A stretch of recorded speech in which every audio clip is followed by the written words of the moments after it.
계속해서 안동에서 전해드립니다.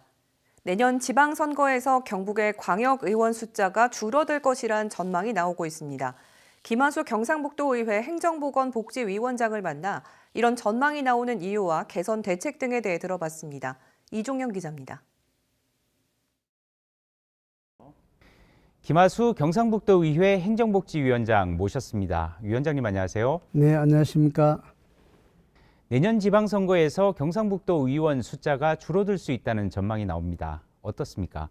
지난 2018년도 헌법재판소에서 인구 편차 허용 기준을 기존의 4대1에서 3대1로 변경 결정한 바가 있습니다. 도의원 1명 선출하는 데 있어 기존에는 2만 명 정도의 인구가 필요했습니다만 약 2만 4,300명의 인구가 필요하게 됩니다. 경상북도 의원이 60명입니다만 청도군, 성주군, 그리고 울진군의 경우 인구 하한선 이하로 내려가서 3명이 줄어들어서 57명이 됩니다. 그리고 2040년에서 50년쯤 되면은 아마 30명 절반 정도로 내려갈 것으로 전망이 됩니다. 최근 경상북도 의회가 선거구 획정 개선 촉구안을 채택해 정부와 국회에 전달했는데요. 어떤 내용입니까?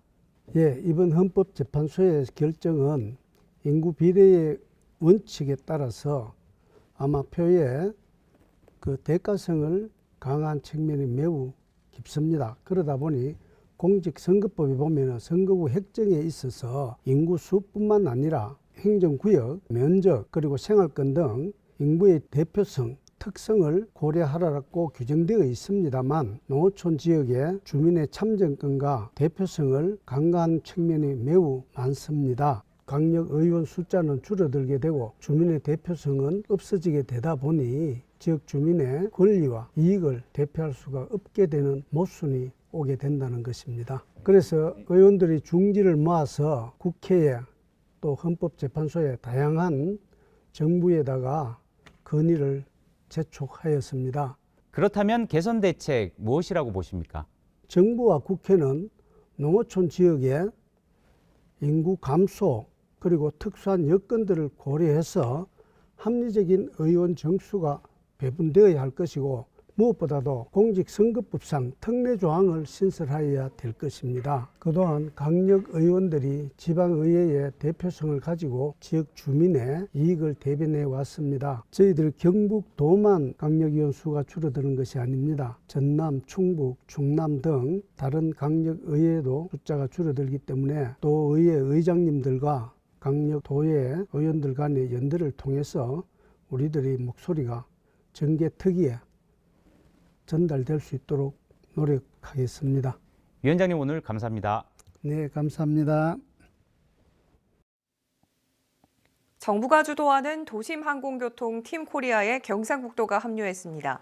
국토교통부는 기존 37개 기관으로 운영하던 도심항공 팀코리아에 경북도와 도로공사 등 10개 기관을 합류시키고 오는 2023년부터 시험 비행을 시작할 계획입니다.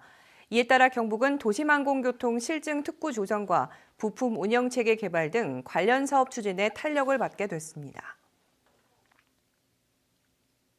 안동시 관광거점 도시 육성 사업이 기획재정부 적정성 재검토를 통과해 내년부터 본격 추진됩니다. 주요 사업 내용으로는 원도심과 도산권, 하회마을권 등 3개 권역을 중심으로 16개 사업에 사업비 975억 원이 투입됩니다. 안동시는 기획재정부 재검토 과정에서 사업비가 애초 1,000억 원에서 24억 원 삭감됐고 사업기간도 오는 2025년까지로 1년 연장됐다고 설명했습니다. 지금까지 안동이었습니다.